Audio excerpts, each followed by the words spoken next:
সুহাগ পাতিল নিয়ে আসো।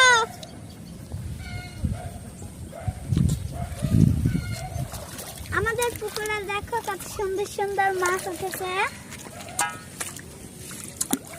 আরো কত সুন্দর মাছ উঠেছে। এইগুলো দিয়ে আমরা আজকে রান্না করব।